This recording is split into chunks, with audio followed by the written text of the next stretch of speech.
Chapter 7. Good morning, Honk. Debbie Dork called as they hurried through the crowded corridor. She was holding up her camcorder as usual, busily recording the first morning of exams for the video yearbook. Yo! Honk replied, yawning. Honk, why is your cap on backward? She asked. How do you know it's on backward? I haven't decided which way I'm going yet, he said.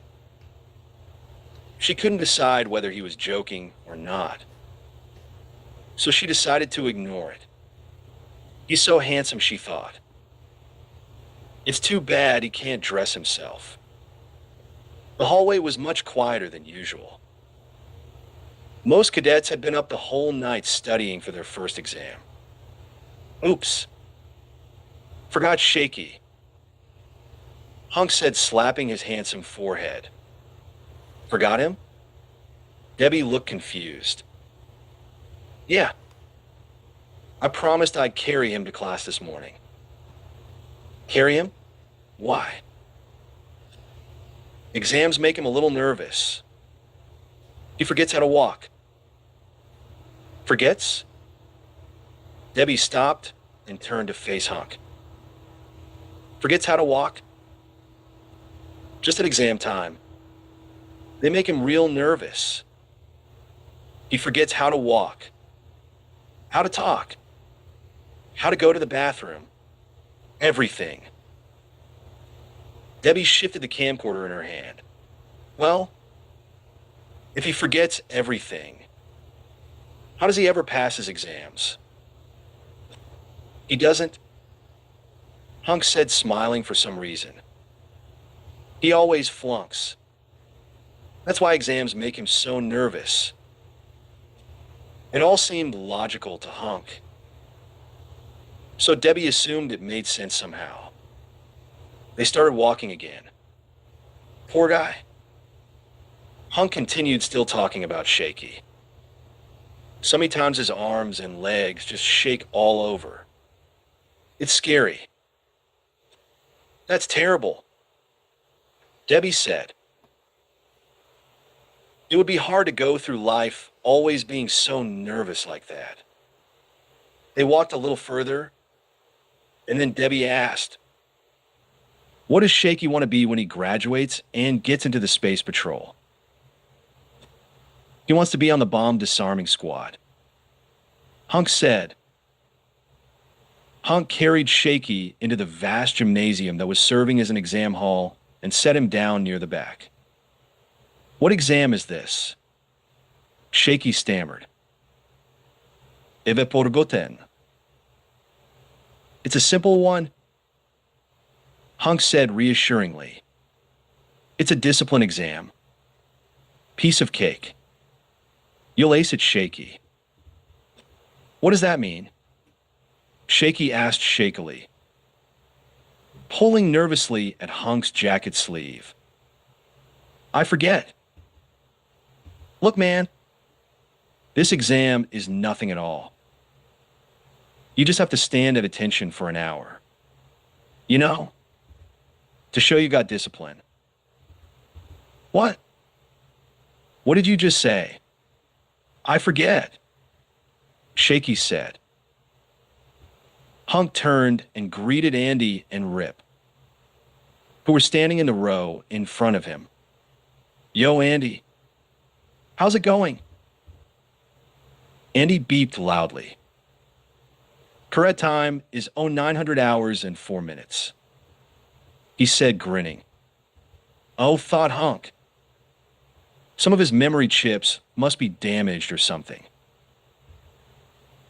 How's he ever going to pass this exam if he's beeping and giving the correct time every minute? Rip was eating as usual. He had a banana in his mouth. Jorip, Honk called. I can't hear you. Rip called back. I've got a banana in my mouth. He laughed uproariously. Honk didn't get the joke. Huh. He. Ho. Annie laughed too. Then he beeped and gave the time and temperature. Out in the corridor, Beef Hardy was striding purposefully toward the gym to meet Cammy Cheesewell and go over their plan to make the 4-space cadets fail. Hardy stopped just outside the entrance where a cadet plebe named Smithers gave him an enthusiastic salute. Hardy returned the salute. Then his lightning-fast hand shot out, grabbed Smithers' ear, and twisted it between his fingers until it made a cracking noise and faced the wrong way. "Ow!" cried the plebe, raising a hand gingerly to his throbbing ear. "Why'd you do that, sir?" "Just testing." Hardy sneered. "You don't mind if I test my finger strength on your head? Do you, plebe?" "No, sir," moaned Smithers, his eyes shut tight in pain. "I believe your ear is facing the wrong way." Hardy snarled. "That's against facial regulation 12-BV. Put yourself on report, plebe." "Yes, sir." Smithers wailed and scurried off to turn himself in. That enjoyable encounter having put him in a good mood, Hardy entered the gym and walked up to Cammy Cheesewell. "You've got the correct materials?" Beef asked Cammy in a low whisper, his eyes darting from side to side to make sure they weren't being watched. "Stop looking so sneaky."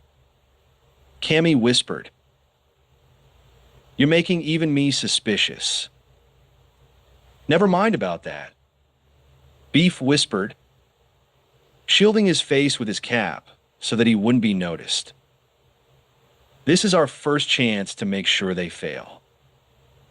I want everything to go smoothly." "Don't worry," Cammy whispered. "I've got the itching powder right here in this little jar." "Sure." Beef clamped a hand over her mouth. "Don't call it itching powder out loud. Use the code word." "Code word?" she asked. But since his hand was over her mouth, it came out, "Umph." "Yes," Beef said, pulling his hand away. "The code word. We don't want to be caught, do we?" The code word." Cammy thought hard. "Swordfish?" "No, that's not it."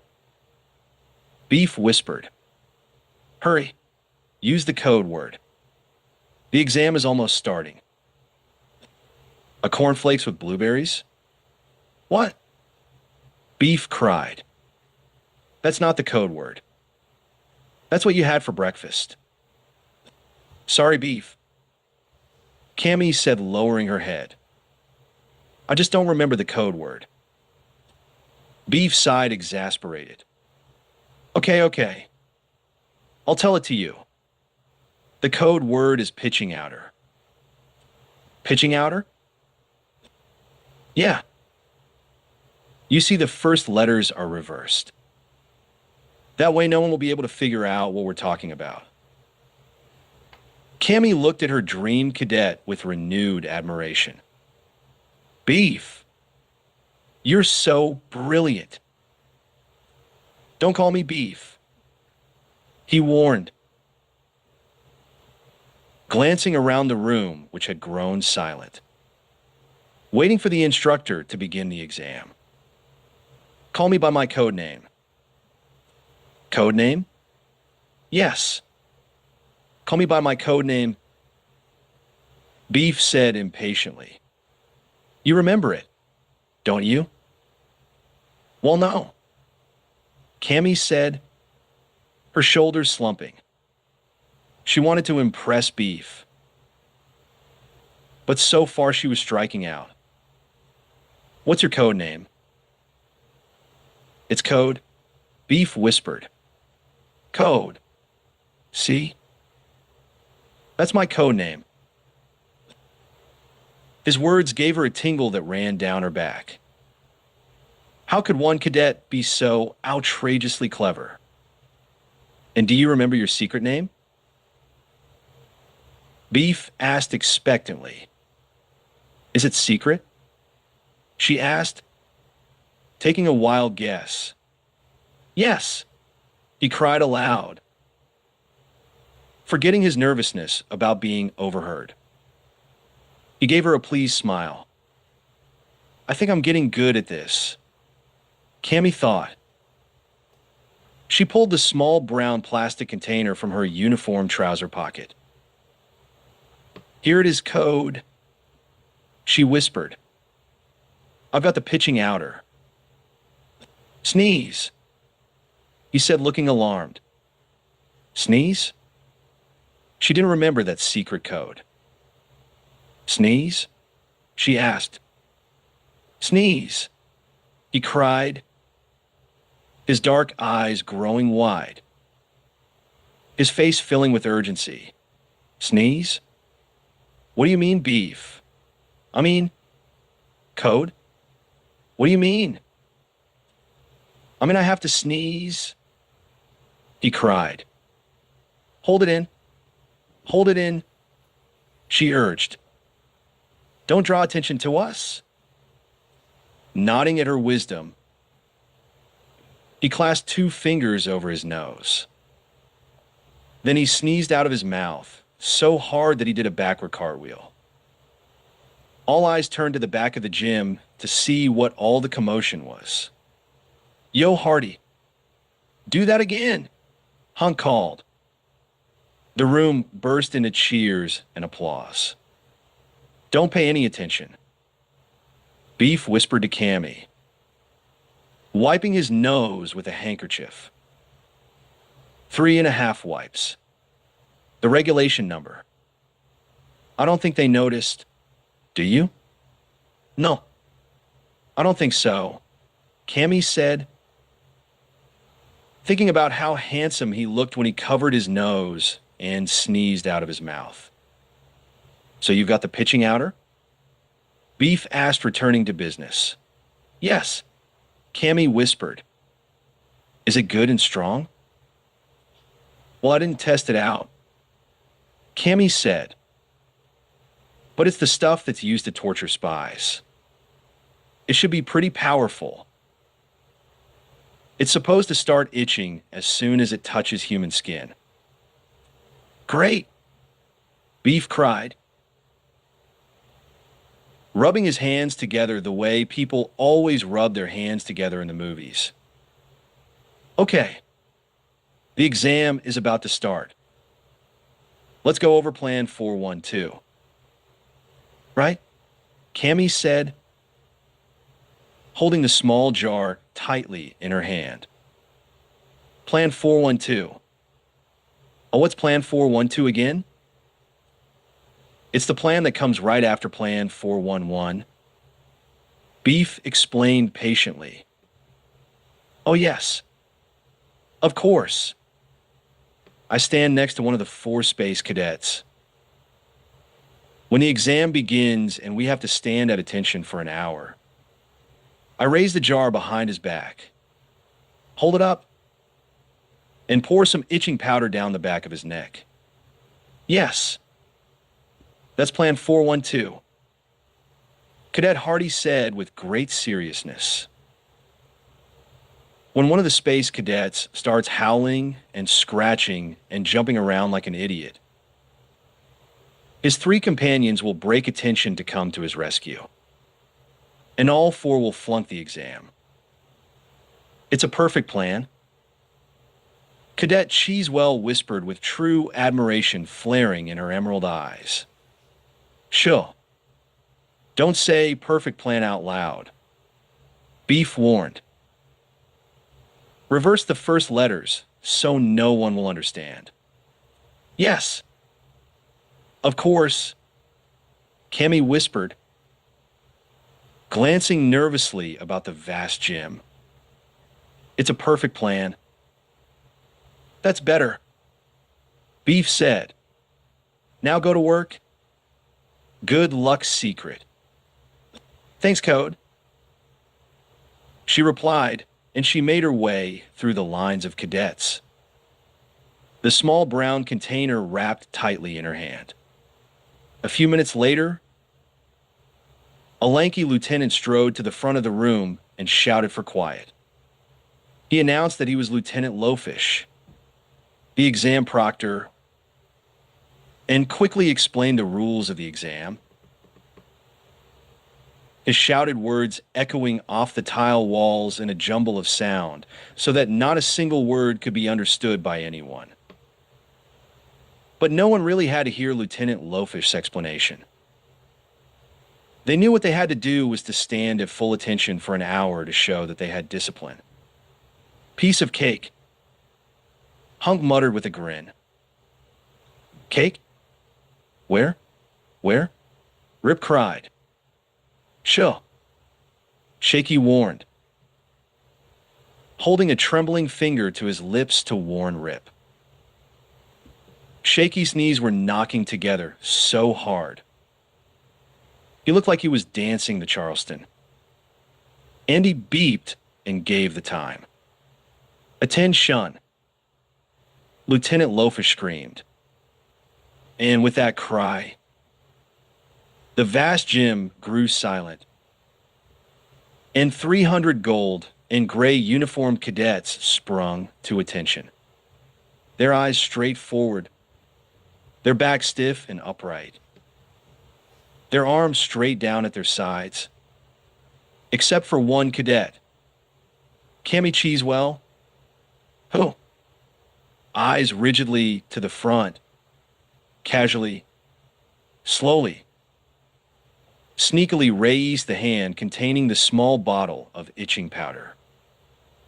Here goes, she thought. Here goes plan 411. Or was it 412? It cannot fail. No way it can fail. Making certain that Lieutenant Lofish at the front of the room wasn't watching, she held the open bottle, turned it ever so slightly, and poured a good teaspoonful of itching powder onto the back of the neck of the space cadet standing beside her. To be precise, she poured it onto the neck of Andy. She then carefully stuffed the bottle into the trouser pocket of her uniform and stood at perfect straight attention, waiting for the itching powder to have its immediate effect. She waited 5 seconds, then 5 more seconds. To her surprise, the cadet remained at rigid attention. Impossible. Cammy Cheesewell declared silently to herself. The itching powder was supposed to work immediately upon contact with human skin. Did I slip up? She wondered. Did I pour the powder on his shirt collar and miss his skin? Glancing up to the front of the room to make sure Lieutenant Lofish wasn't looking at her, she quickly reached into her trouser pocket, wrapped her hand around the small container, and removed it. Lieutenant Lofish was walking in front of the rows of cadets, as if doing an inspection tour. He was still on the front row, miles away from her. Cammy glanced at Cadet Hardy beside her to the right. He stood as straight as a broomstick, not even appearing to breathe. What a hero, Cammy thought. I can't fail him now. She took a deep breath, raised the small bottle, and poured another good helping of the white itching powder onto the back of Andy's neck. Still gripping the bottle, she waited for him to start scratching and leaping about. She waited and waited. I don't believe this, she exclaimed to herself, a heavy feeling in the pit of her stomach. She was sure she had poured the powder onto the space cadet's neck. So, why wasn't he screaming in agony? Slapping at his skin, scratching, jumping, Crying? Why wasn't he flunking the exam and causing his buddies to flunk too? But Andy remained at perfect attention. I must have brought the wrong powder. Cammy thought. Somehow, I brought the wrong powder. This is an itching powder. It must be talcum powder or bath powder or something equally useless. I have failed. She stifled a sob. Lieutenant Lowfish was still several rows in front of her. Cammy glanced at Beef Hardy beside her. It isn't pitching outer, she whispered, still clutching the half-empty bottle at her side. What? He whispered back without moving his lips. His eyes straight ahead. It isn't pitching outer. She repeated through her teeth. I brought the wrong outer. What? He repeated. She could tell that he was stunned, even though not a single muscle twitched. The outer doesn't work, she whispered. Look. She raised her hand and poured some of it on the back of Beef Hardy's neck to show him. Beef didn't react. For at least 2 seconds. Then he let out an ear-splitting whoop. Yeah.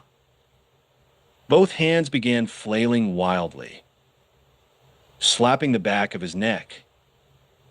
His head snapped back and forth as he scratched and screamed. And his legs performed a wild dance that would have looked terrific on Club MTV.